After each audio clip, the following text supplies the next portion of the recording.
We'll do a quick intro before we kick things off. But first off, I'd just like to thank everybody who's joining us today. This is our summer 2025 product update, and we have specific agenda that we want to tackle today around a recent launch of identity threat detection and response. So we'll dive much deeper into that. We'll do a live demo. We will talk to our in-house security expert here about the threats and the research that led to this feature functionality that we brought into the platform, and a bunch of other topics that I think will be great to cover today. So once again, thank you everyone for joining. I'm Donnie Brass. I am the VP of Strategy and Community at Guardz, Product Strategy and Community. So that is really trying to figure out the best way to communicate the value that Guardz brings to you, the MSPs and our partners out there, and also to try to build the community and make sure that we're contributing and participating in the community in the right way. So if those of you out there, if you're in peer groups or at events, hopefully some fun events, I hope to see you in the not so distant future. I'd also like to introduce a couple of my colleagues. David Habusha is our VP of Product at Guardz. He joined the company about 3-4 months ago now, and he and I are working closely together to, transition product ownership, but also to really scale the company. If you've seen the recent news, we had a pretty exciting funding round, and that's giving us a lot of growth opportunities in the near future. So you'll see a lot more to come from David. David's got many years now building SaaS and cybersecurity products. He has deep security background, and he's been working with MSPs for many years now as well through his past products. So David, thank you for joining on this one. And I also would love to introduce Eli Shlomo. Eli is our head of security research and our threat hunting team as well. Eli has an incredible resume and background in deep security research, incident response. He's a MVP of Microsoft MVP, and an expert across the board when it comes to threat detection and response. So he's really hopefully going to peel back the curtain a little bit on some of the intelligence side of what's driving this latest release.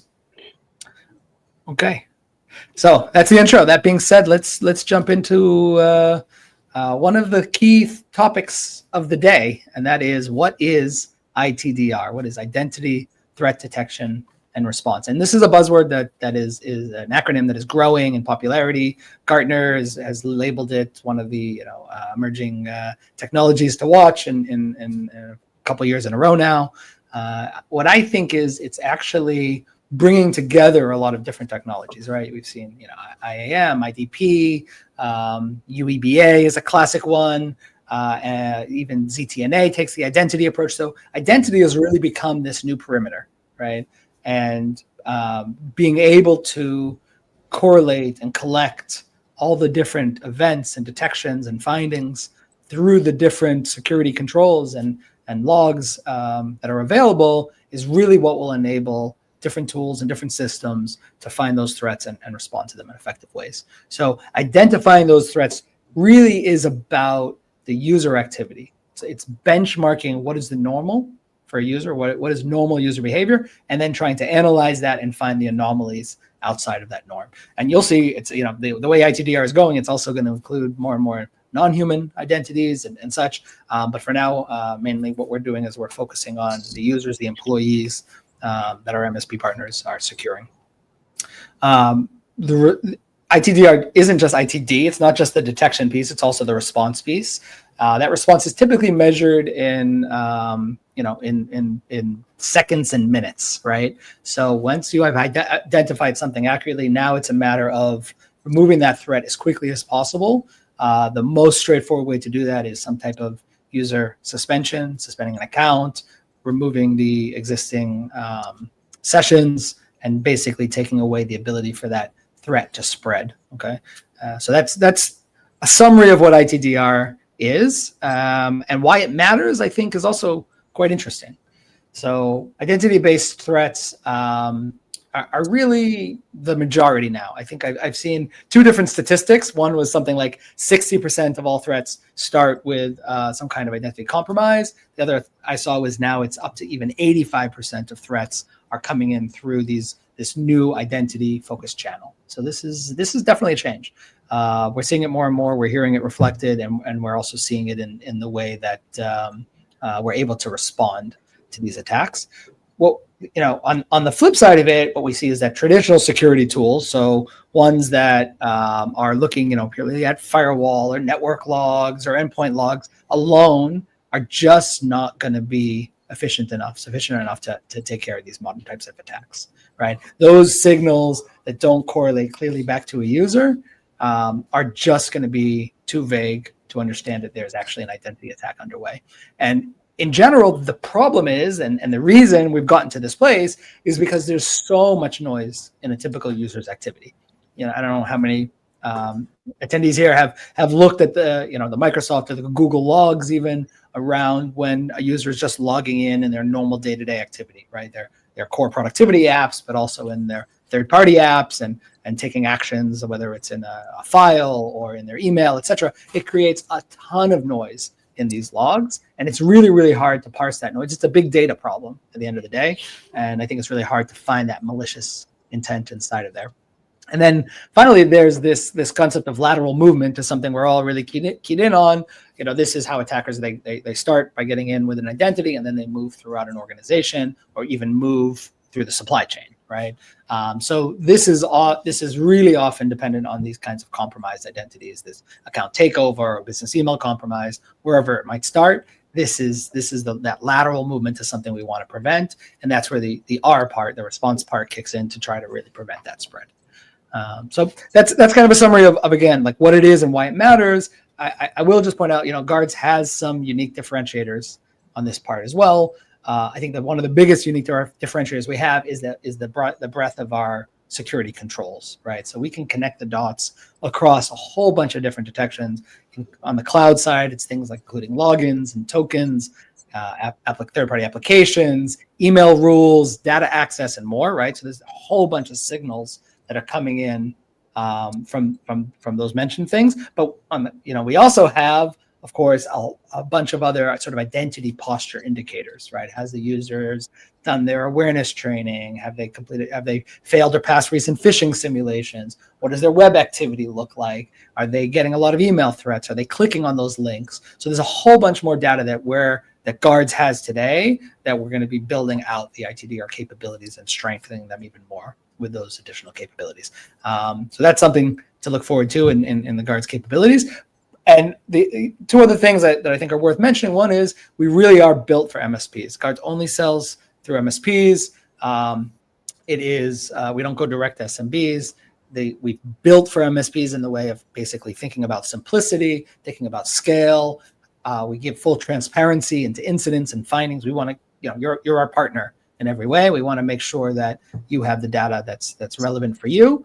And we understand that you're not always the expert in these different types of detections. So our experts are available when needed. That's a key part of what is our ultimate plan. Our ultimate plan includes the MDR capabilities. So by being able, ITDR is available across all different plans of Guardz, the Pro and the Ultimate plans. But with the Ultimate plan, you get that 24/7 MDR with expert guidance. Now, those experts is a combination of AI for triage and human-led analysis and response. So everything from the threat hunting, the triage, the analysis, and the communication, ultimately down back to the MSP. This is all our team working together with this, really modern agentic AI approach. So this is a big part of what we're offering, and I could do a whole webinar just on the agentic AI that we've been building out and how that's bringing value. So we'll talk some more about that as well.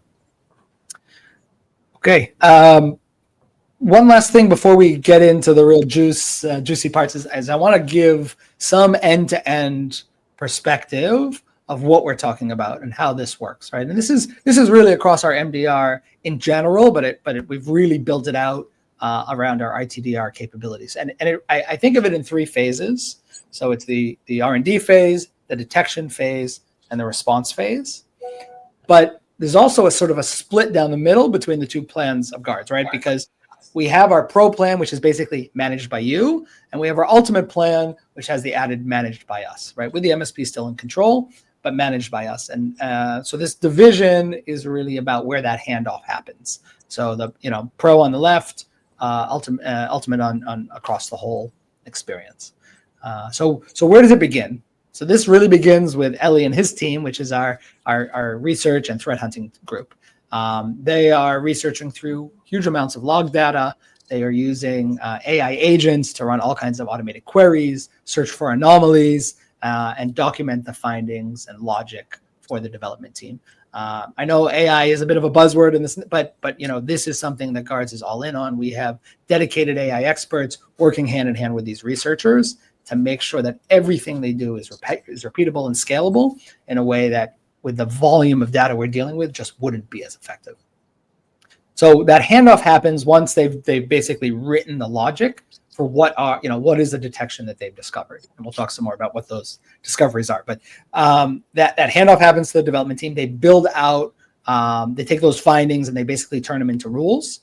Those rules will then generate incidents in the product itself. Okay, so now we step over to the detection phase. So what is happening when we do have these findings come up that are going to turn into incidents? Well, the first thing we do is we run our AI agents against it, because that's a really important part of triage. We know in general that these types of detections can be noisy, right? If you did, for example, if you were just looking at suspicious logins, we know that suspicious logins by nature can be noisy because they people travel and people go on vacation and use VPNs and share credentials, and even if they shouldn't, and it just creates some extra effort you have to do. So the complexity of these types of incidents are designed to rule out that noise, and the AI agents on top of it are looking and double checking the patterns to see what is true positive or false positive.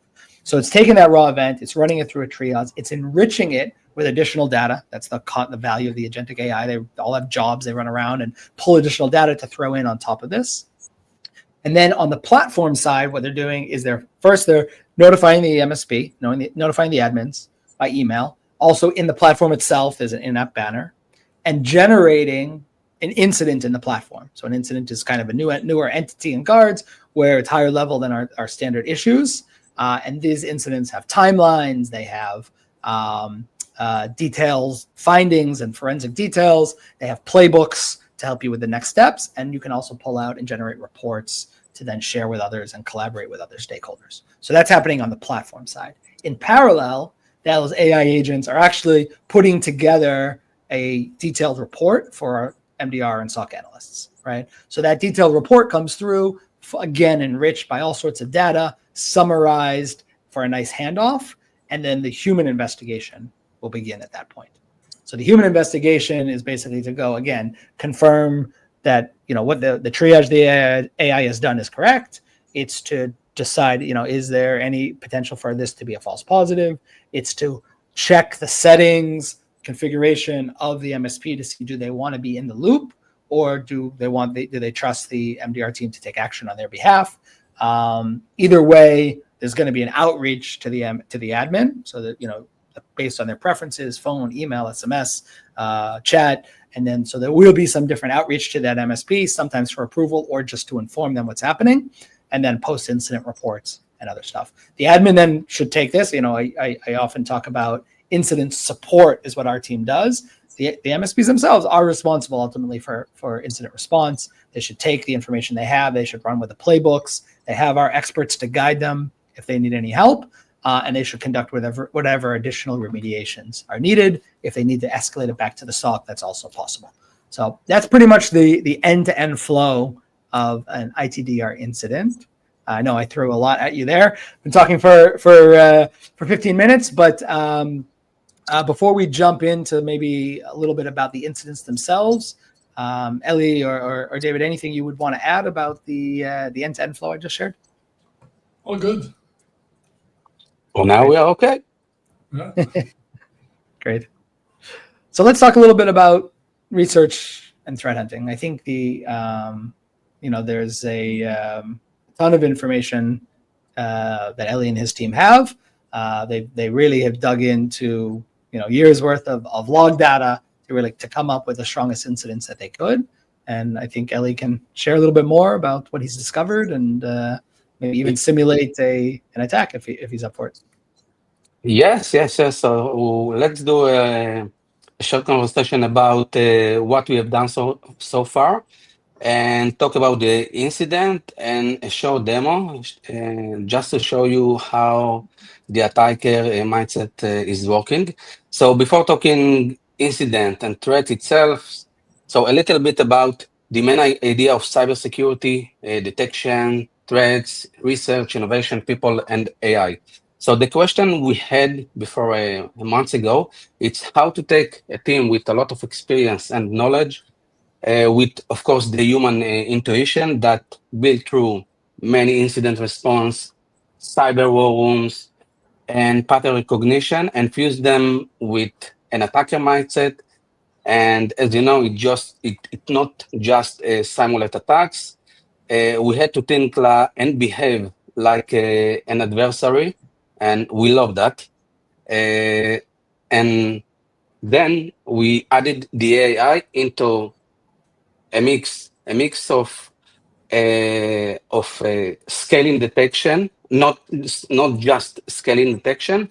We are evolving it. And what is the meaning? After all, I can say that it's not only human, it's not only AI, because when we did, and we are still doing, the mix and match between the human and the AI, it give us something powerful, clarity. So AI help us offload noises, surface behavioral anomalies, and simulate attacker logic at machine speed. But meanwhile, the human analyst brings something AI cannot. It's context, gut feel, judgment, and together, the human with the AI, we are not just reacting, we are predicting, outpacing, and designing security that adapt before the threat and the incident landing on a customer environment. So let's talk I love about. this. Sorry to interrupt you for a second, Ellie, but I love this human plus AI and like this combination. I think is something as a company we've embraced, and both in the platform, in our research team, and our MDR team. So I think it's really really a great approach. Is it like for you? I know things have moved pretty fast with AI recently. For you, has there been something unique in the last I don't know, weeks or months or this last year, let's say, compared to the work you've done in the past? Yeah, and I say that to take our work on daily basis, and with AI, it at machine speed, because we are not we know what to do and how to do it. But when you have the AI as a tool, or maybe someone that can help you, you can do much more task, project, detection, and incident response actions in, let's say, half of the time. And when we are creating detection, when we are doing research, as you know, time it's very sensitive, and we need that time. So AI take Yeah, well, us we've definitely to seen it. Like to different places. yeah, we definitely seen it. We've seen the number of incidents that you and your team have come up with. I picked a small sampling of those here to share with our audience about like some of the types of detections we have these with this latest release. What I think is really great about these is, again, I mentioned before, like something like suspicious logins is quite noisy. We saw something similar with mailbox rules, right? There's lots of legitimate reasons to create mailbox rules. Impossible travel on its own is a very noisy detection. There's lots of reasons that people, that would trigger. But by combining those detections with more complex logic, I think now we're seeing, first off, the significant reduction in false positives and accuracy, improvements in accuracy, and also just much more true to the world view of a real attack. Yeah, agree? so the big, yeah, I'm agree. So the big question is how to do a single incident that can fit a lot of customers. It's thousands of customers. So what we can do. So yes, we have a dedicated logic, and let's highlight a few of them. So let's talk about login success after multiple failed attempt. Yes, it's kind of a brute force, but as you know, if it's Microsoft Enter ID or if it's a Google identity, the brute force or password spray, it's kind different on the cloud if we are comparing it to Active Directory and other IDP because of how this IDP behave and the mechanism behind the scenes. So about login success, so let's start at the beginning. You've got a user account that failed to log in a multiple times, then suddenly succeed. Like let's say from a threat detection that might seems like someone just fat fingered their password, but in a threat context, let's say that it's a red flag for a brute force or credential stuffing.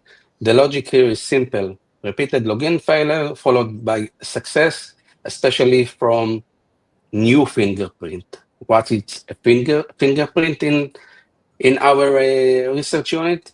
It's everything: signal, entities, etc. For example, the identity itself, the device. So we have a dedicated fingerprint for many signals and entities. So we check direction, entities, many other parameters to know that it's an attack or a potential of attack to avoid a false positive. So the main idea is to provide a high fidelity and accuracy incident based on those detection logic. And let's go to, let's say, I don't want to call it number one, but let's go to the mailbox takeover because this one it's a kind of interesting because when we built this detection, we detect a few evidence of account compromised because the mailbox takeover itself is post-compromised. So in a short, this is where it's get critical because the attacker now owns the mailbox. It's not theoretical anymore. They set up inbox rule to auto forward with sensitive email to external account and can do many other action. So, for example, even to exfil mail items and data to an external account. So again, the logic is persistent and data depth. So we have a dedicated logic if to know what is legit and what is not legit based on dedicated rules to identify, for example, manipulation on a mailbox rule, obfuscation, and much more. So Yeah, mailbox those are takeover great. is, yeah. Yeah, we see that as probably one of the most common things that attackers do once they gain access, right? It's a sort of living off the land type of thing, right? You're using the existing technology in the environment to try to persist for longer periods of time and get deeper. One of the ones I like the best is the OAuth token theft. I think you had prepared us a little demo. Is that something you can fire up for us? Yeah. In a second. So about device code flow, before we are showing the demo. So device code flow is part of the OAuth 2 protocol designed for devices that don't have a browser or input method like CLI apps. So instead logging it directly, the device show code and ask for the user to visit a trusted Microsoft URL. So we saw a lot of attacks with device code flow, and even Microsoft with their threat intelligence report provided a lot of information about some campaigns that it's based on the device code flow. So if we are talking about the attacker side, so think as this flow, attacker initiate a device code flow using a legit public client. They get a real code, they trick the user with some phishing email, fake alert, or chat, and the user enter the code, and then the attacker gets the token. So let's do something with the demo. And if you can see my screen, I have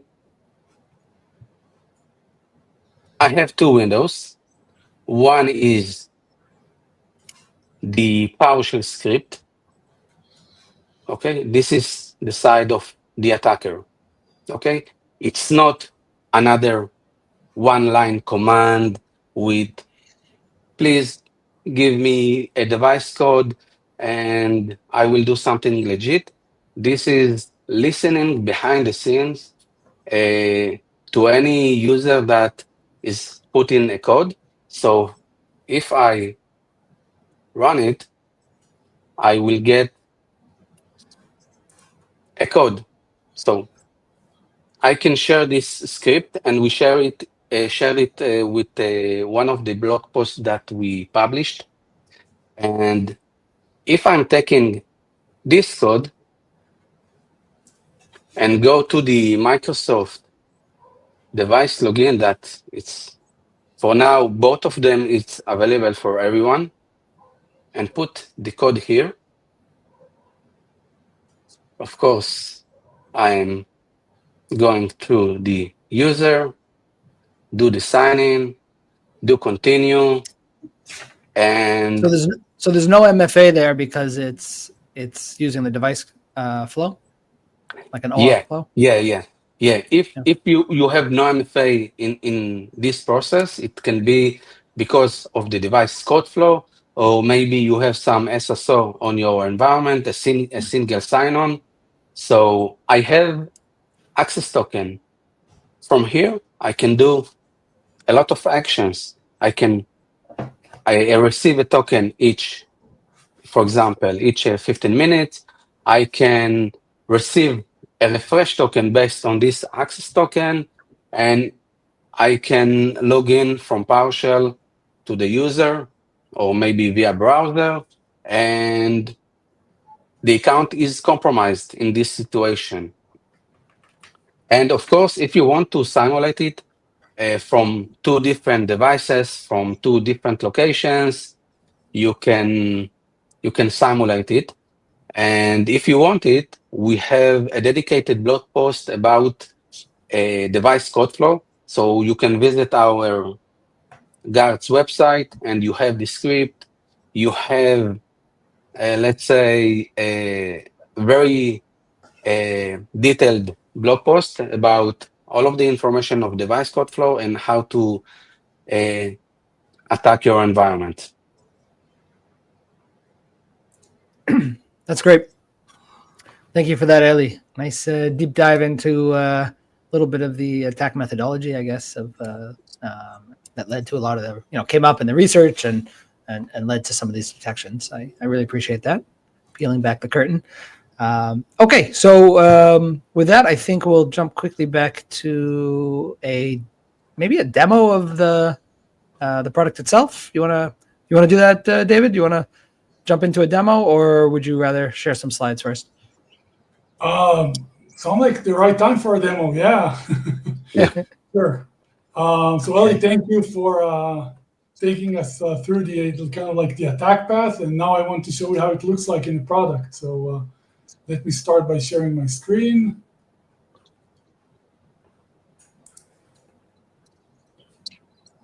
Yeah, it's coming? Yep. Good. Okay, so this is Guardz now with ITDR enabled. By the way, it's enabled for all customers already. You can see that ITDR is part of the dashboard. Anything that was related to Cloud Directory posture is now part of ITDR. So ITDR includes, in our case, both identity posture issues and also detection and responses related to attacks on identities. To utilize ITDR, it's pretty simple. You go to the security controls, ITDR section. Here I can see all of my customers, all of my tenants. I can see whether I have the detection app installed or the response app installed. If I don't have it, I can go to a single customer and install these applications. These applications actually allow us both to detect ITDR incidents as well as to respond to them, to take an action. Let me go to one specific customer. So I can see that for this specific customer, Guardz Research, I have the detection app, which is read-only installed, and I also have the response app. So meaning that if ITDR detects an attack on an identities, I can take an action from within the Guardz interface. For customers with managed detection and response, the ultimate plan, what you can see here is that on top of EDR, we also added ITDR capabilities. One customer here is enabled, the other is not enabled. They're not on ultimate plan. If I go specifically to the customer with the ITDR enabled, so I see that, sorry, this is not a customer. This one is. So I can actually see the MDR status, and I can also choose whether I want Guardz MDR team to take actions on behalf of me. So if they can do if they can suspend users automatically. So if I choose approved, then whenever they find an incident, it automatically 24/7 triggers an alert for our MDR team. They investigate the issue, and if they decide that this is an immediate attack that they need to take action, they will do the response for you. Otherwise, when it says approval required, they will just contact you and tell you, we've identified an attack. Please take an action immediately because something bad is happening with your system. So this is how you set it up. This is pretty easy. If the app is not installed, you have a link here to install the app. Pretty simple. You just give us the permissions on the Microsoft 365 and you're all done. Now, whenever you have open incidents, you see this banner here on top. For if you want also, by the way, to showcase it in your demo environment, so we'll soon be launching, whenever you click here on the show demo data, you will be able to show this even if you don't have live incidents in your system. So you can play with it, you can kind of like experience how it looks like. That's coming in the next few days. And if I click on take action, I can see all my open incidents on top before the underlying issues. And I can start drilling down into these incidents. Probably when Ellie kind of like ran simulation, I will soon see an incident coming to the system here. Let me take you to one of an interesting incidents here.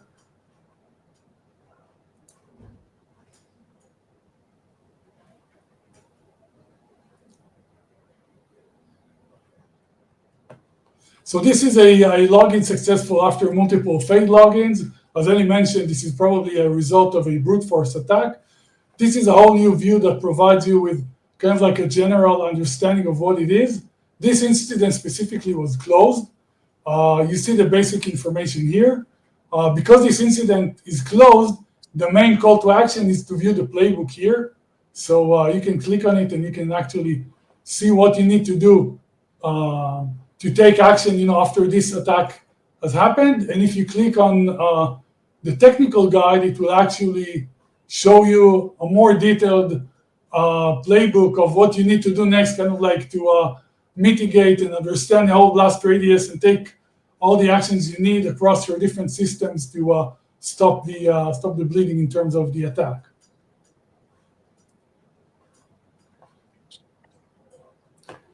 So there's two different views here. One is kind of like showing you the timeline of the events.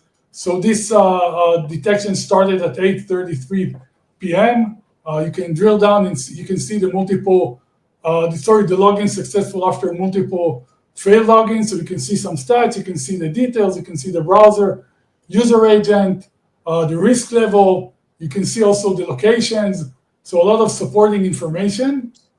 You can see that there was a systematic programmatic login attempt through Entra ID. You can also see the details here. And then you can see that in this case, this incident was closed by the MDR team, so they probably suspended the user and they closed the incident because they mitigated the attack. You can also see it as a timeline graph. If it makes more sense from you, you can also drill down from here to see the different details. And what you can also do is you can create a report. It will generate a PDF report with all the incident details, and you can view the playbook from here. Now let me take you through one of an open incident. And this, by the way, is, of course, these views are available both for a single customer as well as for all customers.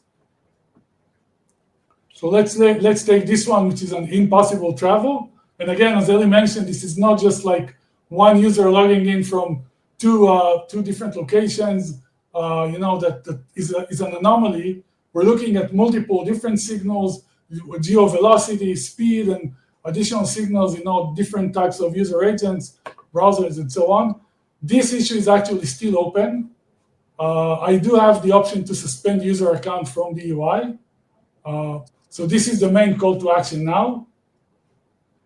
And I can see the details, like, what is the current city, what is the previous city, the difference between the browsers, the essence of the impossible travel. So that doesn't make sense. Different types of browsers, different areas in the world, and you can actually investigate it from here, and you can, again, take action. You can close the incident if you decide to do so. I don't have permissions in this case. I'm not an admin of this specific tenant, but if you are able to do it. And again, viewing the playbook and creating a report. So going back, whenever you have an incident, you will see the banner here on top. You will be able to immediately launch the detection and response tab with the context of incidents on top and start taking actions on the various incidents. Now, rest assured that whenever we find an incident, you will also receive an email immediately when the incident was found. So it's not just happening in the UI. You will receive an email with a call to action to open Guardz in the context of that incident.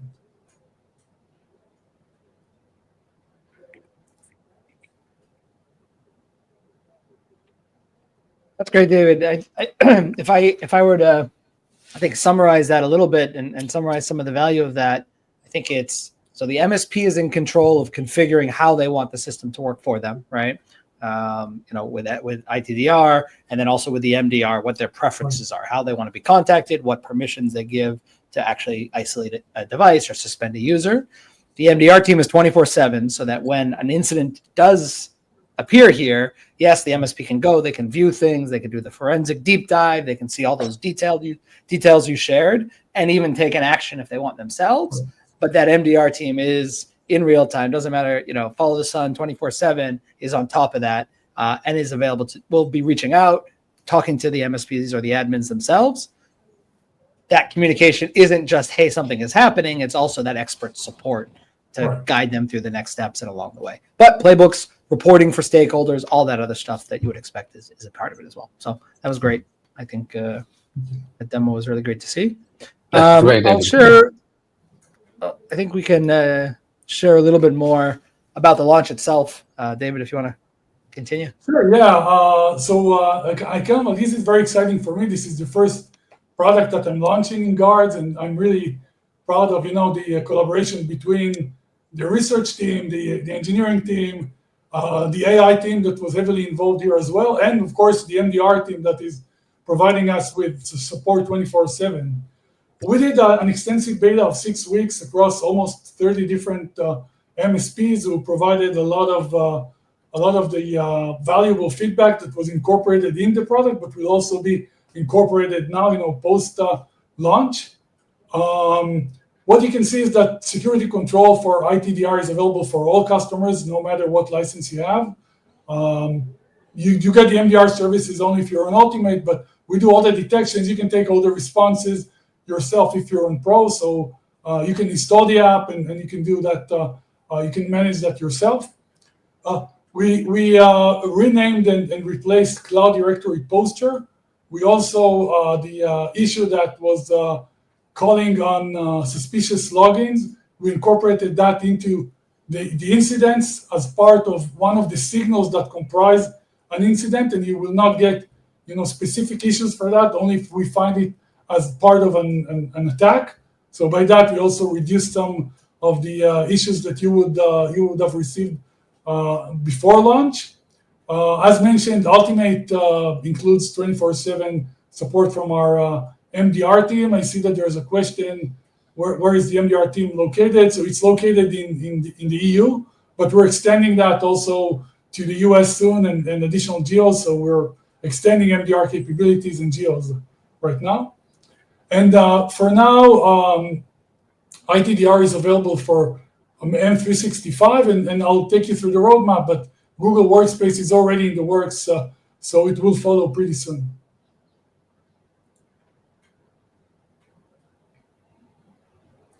Yeah, and future, these are the things that we're working on, and a lot of it is based on valuable feedback from our beta customers. So Google Workspace, this is something that we're working on right now. We want to provide a very similar functionality for Google Workspace customers. We're continuously adding additional incident types. So Ellie's team is monitoring, open and kind of like dark web sources. They look at kind of like the most common attacks carried on small, medium businesses. They create those incident types alongside the playbooks. So we add them to the product. We're also, by the way, training our AI to be able to generate those incident reports and be able to add more incident types based on the ones that we already have. So that's something that we're very proud of. One thing that a lot of the customers ask for, if we can automate the response policies. So we will add an option for you, not just to let us know if you want the MDR team to take action or not, but if you also want us to immediately take action if we opened an incident, this will be like a toggle that you can decide if you want to do it or not. So some customers ask us to take this action automatically.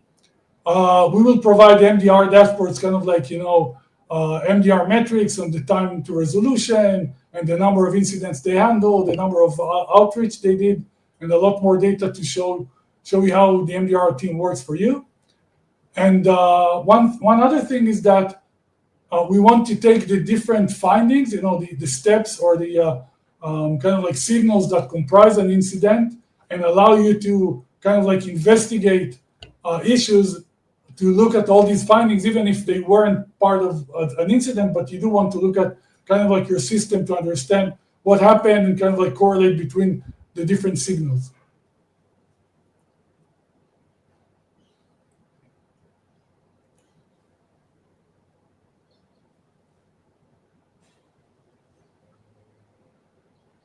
We can't hear you, Donnie? I can't hear you, Donnie, sorry.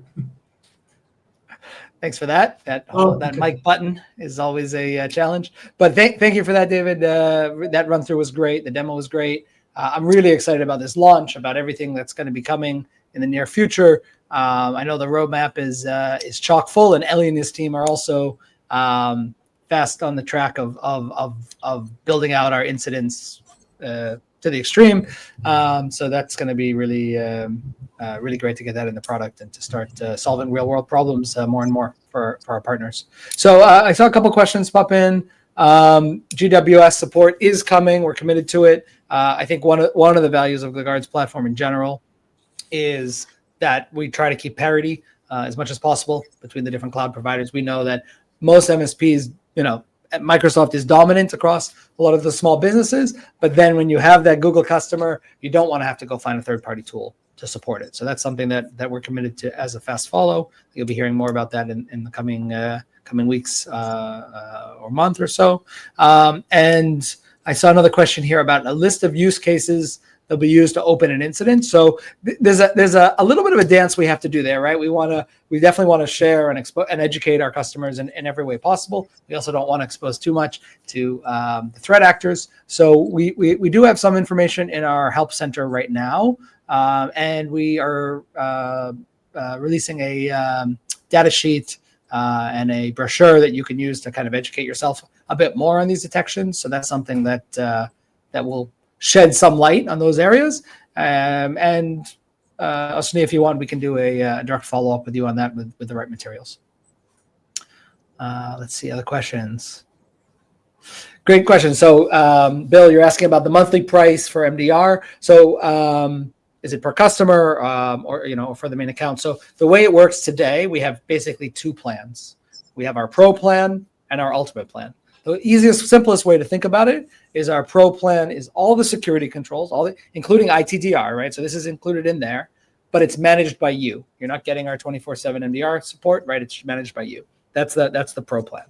The Ultimate plan is all those same security controls and capabilities in the platform, plus SentinelOne licenses included. Really important, right? Because to get a true EDR, we have some endpoint security, but to get true EDR, that comes with SentinelOne, and that feeds also into our MDR, which is part of the Ultimate plan. So MDR on top of EDR, ITDR, and future detections is all part of that Ultimate plan. So that is included there in that Ultimate plan price, and that's a per user charge. Right. If you have an overage on your SentinelOne, if there's a lot more devices for some reason at certain accounts, then it's a small overage charge on the device side, but everything with ITDR is per user, and it's billed the same way that you're billed today. Okay, I saw that Jerry was asking about the MDR team location, and David shared a bit about predominantly we're in the EU, but we are now expanding in the US and in Asia, so that team will continue to grow over time as this scales up. Our threat hunting team is also distributed, but largely based out of Tel Aviv with some deep intelligence units. Okay, guys, this was great. Thank you everyone for attending. Appreciate Thank you everyone your time. You know how to find us. Track down your account managers, track down your customer success managers. Many of you may have direct line to me. Feel free to reach out. I'd love to hear from you, and look forward to the next one.